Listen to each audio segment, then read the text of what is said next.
श्री स्वामी समर्थ. सर्वांचे माझ्या मराठी यूट्यूब चॅनलमध्ये म्हणजे शंकर महाराजांचा आशीर्वाद या चॅनलमध्ये मनापासून स्वागत आहे. स्वामींच्या कृपेने तुमच्या सर्व चांगल्या इच्छा पूर्ण हो. मैत्रिणींनो, त्रिपुरारी पौर्णिमा जवळ येत आहे.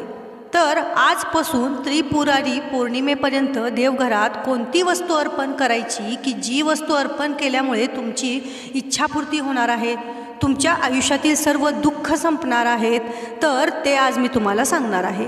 पण त्यापूर्वी तुम्ही माझ्या चॅनलवर अजूनही नवीन असाल, चॅनलला सबस्क्राईब केलेलं नसेल तर माझ्या चॅनलला तुम्ही सबस्क्राईब करा.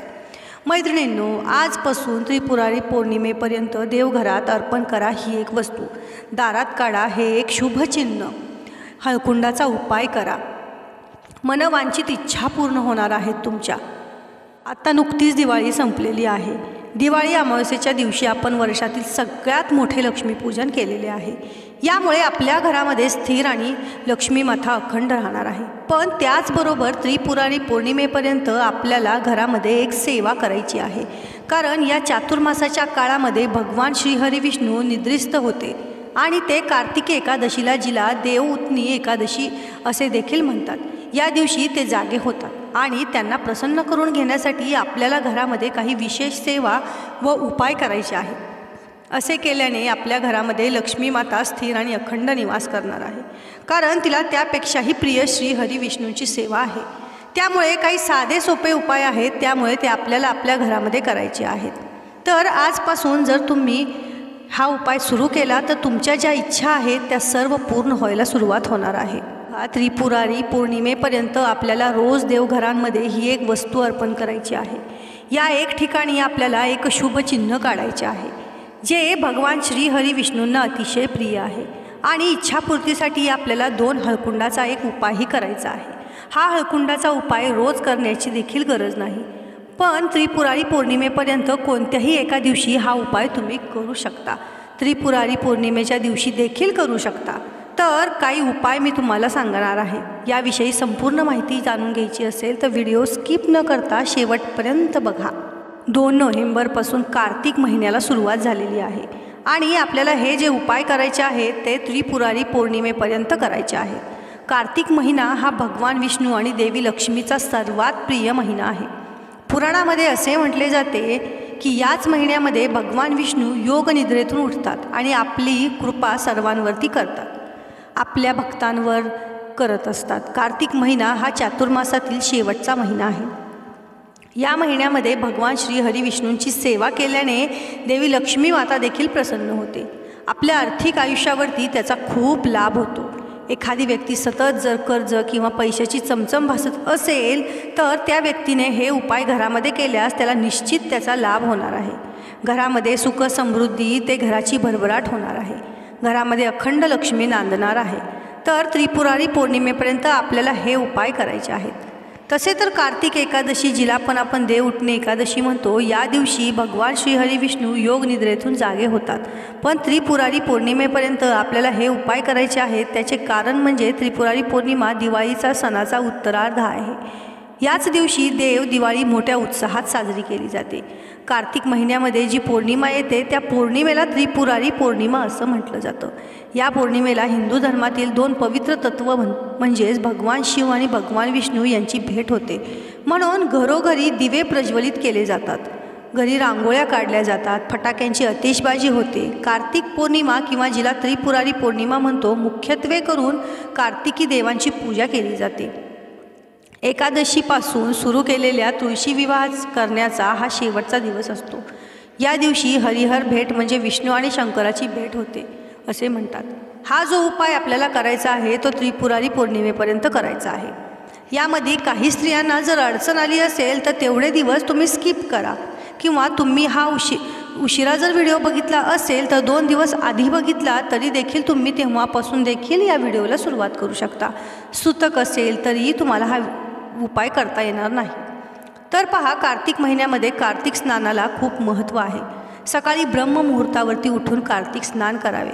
कार्तिक स्नान शक्य नसेल तर किमान सकाळी 8च्या आत स्त्रियांनी स्नान करावे आणि त्यानंतर सगळ्यात आधी देवपूजा वगैरे करून हा उपाय आपल्याला करायचा आहे.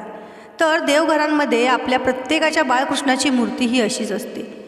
असं कोणतंही देवघर तुम्हाला सापडणार नाही की ज्या देवघरांमध्ये बाळकृष्णाची मूर्ती नाही, कारण भगवान श्रीहरी विष्णूंच्या स्वरूपामध्ये बाळकृष्णांना तिथे ठेवलेले असतात. आता काही जणांच्या घरामध्ये फक्त फोटोच असेल, बाकीच्या देवांच्या मूर्ती नसतात. तुमच्या देवघरामध्ये जर भगवान श्रीहरी विष्णूंचा फोटो असेल किंवा भगवान शंकरांचा फोटो मूर्ती असेल, कारण भगवान शिवशंकर हे विष्णूंचे दुसरे अवतार आहेत, किंवा स्वामी समर्थ महाराजांचा देखील फोटो असेल तरी देखील तुम्ही हा उपाय करू शकता. कारण स्वामी हे ब्रह्मांड नायक आहेत आणि ते भगवान श्रीहरी विष्णूंचा अवतार आहेत. त्यामुळे हा उपाय आपल्याला नक्कीच करता येईल. सगळ्यात पहिला उपाय जो आपल्याला करायचा आहे, त्यासाठी देवपूजा झाल्यानंतर आपल्याला तुळशी मातेजवळ जायचं आहे. पहिलं तिला वंदन करायचं आहे. आपल्या प्रत्येकाच्या अंगणामध्ये बाल्कनीमध्ये तुळशीचं रोप हे नक्कीच असतं, तर तुळशीची सर्वात आधी पूजा आपल्याला करायची आहे. कार्तिक महिन्यामध्ये तुळशीच्या पूजेला विशेष महत्त्व आहे. याच महिन्यामध्ये तुळशीचे विवाह देखील केले जातात. तर तुळशीचे पूजन झाल्यानंतर मग आपल्याला आपल्या घरातील पुरुषांकडून घरातील कर्त्या स्त्रीने तुळशीचे पान तोडायचे नाही. तर पुरुषांकडून किंवा मुलांकडून तुम्ही तुळशीचे पान तोडू शकता, परंतु स्त्रियांनी तोडायचे नाही. त्यानंतर आपल्याला हे तुळशीचे पान बाळकृष्णांच्या मूर्तीला किंवा भगवान श्रीहरी विष्णूंच्या मूर्तीला किंवा श्री स्वामी समर्थ महाराजांना अर्पण करायचे आहे. अर्पण करत असताना ओम नमो भगवते वासुदेवाय नमः, ओम नमो भगवते वासुदेवाय नमः या मंत्राचा जास्तीत जास्त जाप तुम्हाला करायचा आहे. दोषपत्र त्यांना अर्पण करायचे आहेत. असं केल्याने भगवान श्रीहरी विष्णू प्रसन्न होतात, कारण तुळस हे त्यांना अत्यंत प्रिय आहे.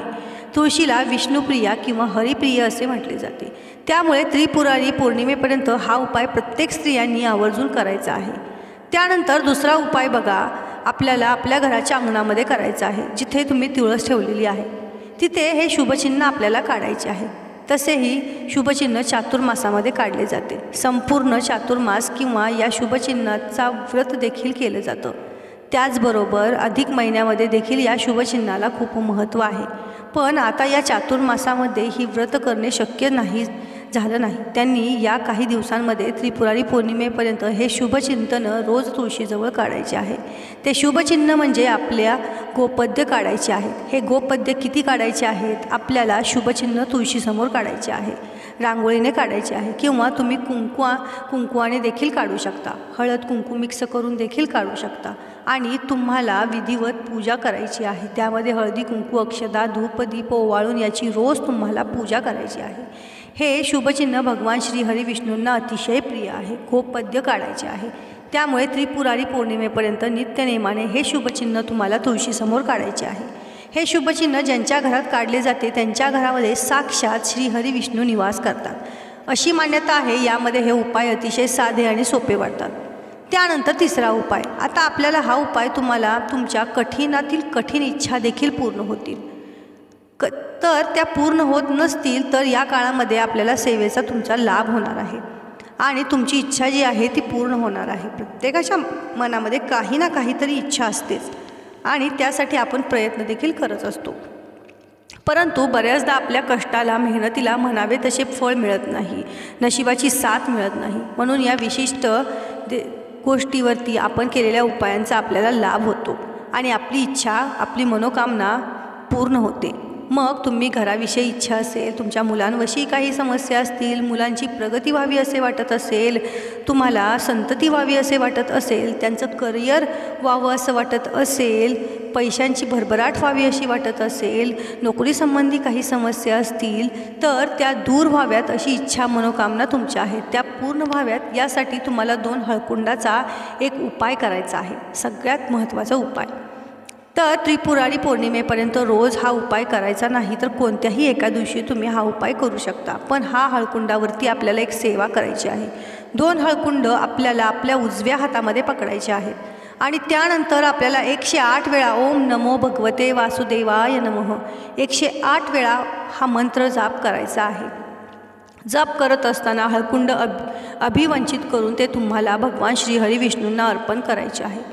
बघा, हे अर्पण केलेले हळकुंड नंतर काय करायचे, तर ते हळकुंड जे आहे ते तुम्ही तुमची इच्छापूर्ती होईपर्यंत एका लाल रंगाच्या कपड्यामध्ये बांधून तुमच्या तिजोरीमध्ये किंवा अशा ठिकाणी ठेवू शकता तिथे कोणाचाही स्पर्श होणार नाही. ज्या वेळेस तुमची इच्छा पूर्ण होईल त्यावेळेस हे हळकुंड तुम्हाला विसर्जित करायचे आहेत. आता सगळ्यात महत्त्वाचा प्रश्न म्हणजे काही महिलांना आता माहेर गेलेले आहेत, तर माहेरी हे सेवा करता येईल का? तर माहेरी गेला असाल तर तुम्हाला ही सेवा करता येणार नाही, पण जर तुम्ही सासरी असाल तर तुम्ही हे नक्कीच करू शकता.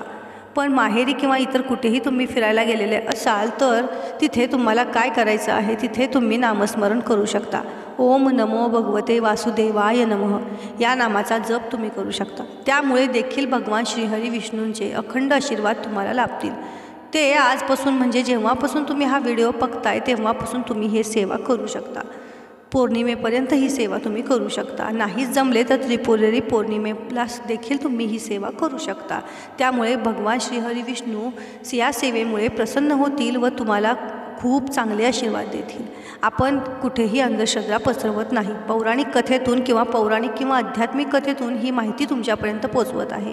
तर मैत्रिणींनो, तुम्हाला आजचा व्हिडिओ कसा वाटला, माहिती कशी वाटली हे मला कमेंटमध्ये नक्की सांगा आणि तुमच्या मैत्रिणींपर्यंत हा व्हिडिओ शेअर करायला विसरू नका. धन्यवाद. श्री स्वामी.